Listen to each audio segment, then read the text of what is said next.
All right, so today we would like to talk about how we can help Haiti overcome their poverty situation. And we're going to talk about a few principles that we believe they could implement to make that happen. First one is property. When it comes to property, there's pride in ownership. And when you have your own personal property, you have that pride and that willingness to put it out in whatever need or any situation that you might have. You could utilize land in any situation, growing crops, raising cattle, or any other kind of livestock. With that pride also comes a place to work. If there's personal and private enterprises owning property, they will put their efforts in to make sure that everything is running smoothly, and it'll allow for jobs to be more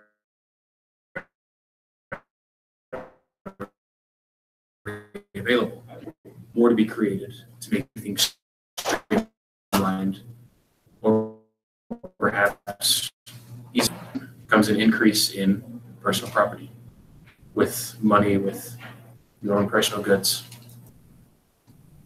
And with that property comes the need to tax for the government. And so in the modern world, taxes are necessary, and if used properly, they are even tolerable. The purpose of the money should go to what the citizens of that country want it to go to, such as roads or schools, and not used to prop up failing businesses. If the church can thrive on 10% with tithing, the government can thrive on 10% of taxes. And we should only use taxes as far as is necessary and not get into the free market and mess up private businesses. Which brings us to the next principle, which is having a free market.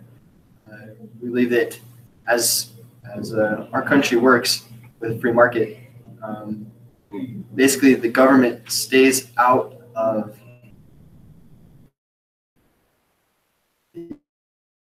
the economy for themselves.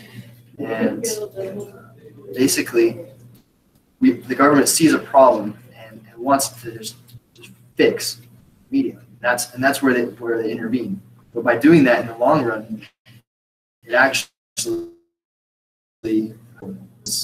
here's an example that I have by Andrew Jackson. He quotes. He says, "You tell me that if I take the deposits from the bank as annual charter, I shall ruin 10,000 families.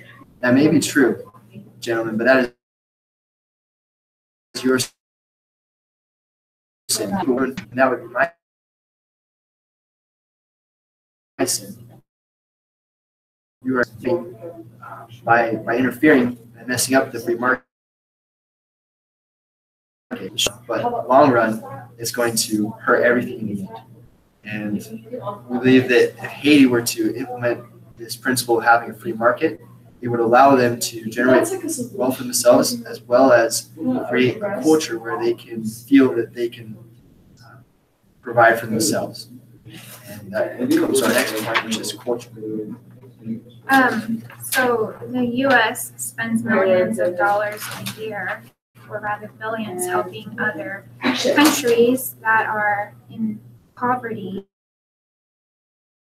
and food and medicine.